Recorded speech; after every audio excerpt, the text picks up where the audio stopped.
Hello, magandang araw sa iyo, ka-TH. Ito na yung kahilingan mo sa iyong picture na pinadala mo sa akin. At ito ay isang napaka-legit na legit, mas legit pa sa legit na markers. Ito ay isang sign of X. X yan, ka-TH, X. Yun nga lang ay may isang dot dito sa dulo. Ibig sabihin yan, ka-TH, ay napakamabaw. Itong dot, ka-TH, ay sukatin mo yan kung gaano kalalim, kung isang daliri ba makapasok niyan. Kung ito ay isang makapasok ng isang daliri sa kamay, ay equivalent yan na ka-TH sa gaano kalalim. Kung aabot yan ng 1 inch, ayan ay isang 1 meter o 1 yard ang lalim. Kaya ito talaga ay ka-TH, ay ito ay isang napaka dali o napaka simple na sign.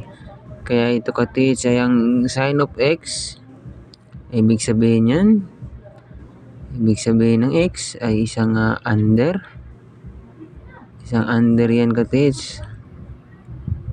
Ayan.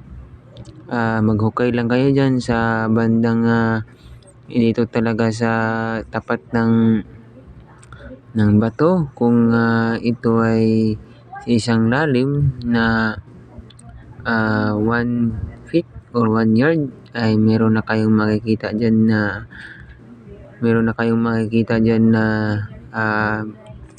hidden marker or yung mga marker na nasa ilalim ng lupa. Pero kung yan ay, ka-TH, ay napakamabaw, ay madali lang yung makuha kung yan ang pinakamababaw, kasi kung hindi yan naabot ng 1 inch ang lalim, yan talaga yung mga nasa kalahating metro lang ang mabaw yan. Pero kung wala talaga dyan sa ka-TH dito sa portion na to, ay subukan yung maghukay dyan dito banda dyan, kasi ito rin ay isang puzzle din to, kasi dito kasi sa gitna yan talaga pinakadulo talaga yung hole, yung dot. Kaya, ka-TH, ay kung wala dyan, subukan nyo dito. Ayan. Kasi pag X kasi is, ibig sabihin ng X ay treasure under. Pero yung dot niya ay nasa kilid. Pero kung dot niya, ka-TH, ay dito, diyan ang dot niya, talagang positive talaga yan. Pero yung dot niya ay nandito. Kaya sa payo ko lang sa inyo, masasabi ko lang sa inyo, dito kayo maghukay una. Dito kayo maghukay una, ka-TH. Kung wala dyan, ay sukatin nyo to kung anong kalayo to. Sukatin nyo ng steel tape o yung measure tape. Kung ilang layo yan, sa tingin ko ay ito ay isang mga 20 mm ang layo. Ang sukat niyan, equivalent niyan in 2 meters. In 2 meters, here, patungo dito. Kung wala, patungo dito.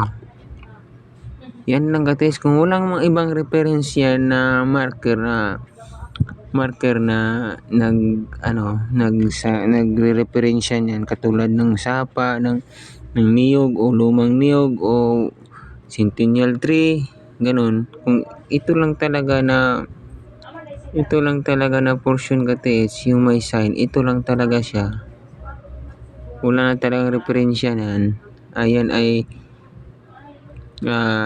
Sa palagay ko sa sobrang dali-dali ng pagmamadali ng mga Japanese soldier ay inilibing nila ng buhay, hindi nailibing nila ng mababaw.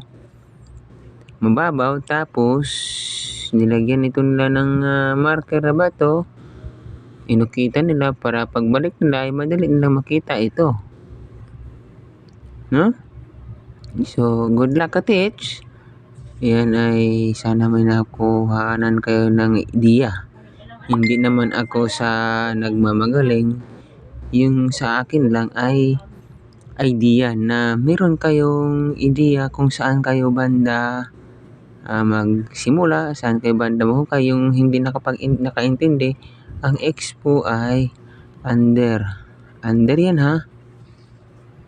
Under yan. Ito yung items. So, sa under, o either maghukay kayo ng kalahating metro. Diyan. Ito, kalahating metro. Sa bandang unahan naman, kalahating metro na naman. Yan lang, gawin nyo. Makukuha nyo. Napaka-legit yan, maniwala kayo. Kung hindi kayo kumbinsido sa recording ko, ay pwede naman kayo lumapit dun sa mga kakilala nyo na magaling din. Kaya sa akin lang ay ideya lang.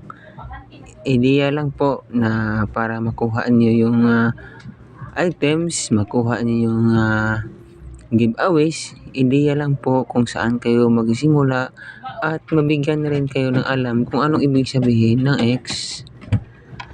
At hanggang dito na lang po at sana po ay meron kayong natutunan.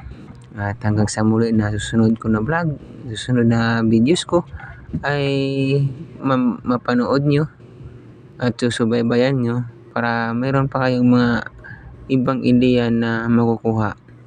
At hanggang dito na lang po at maraming salamat. God bless po at ingat-ingat po sa ating exploration.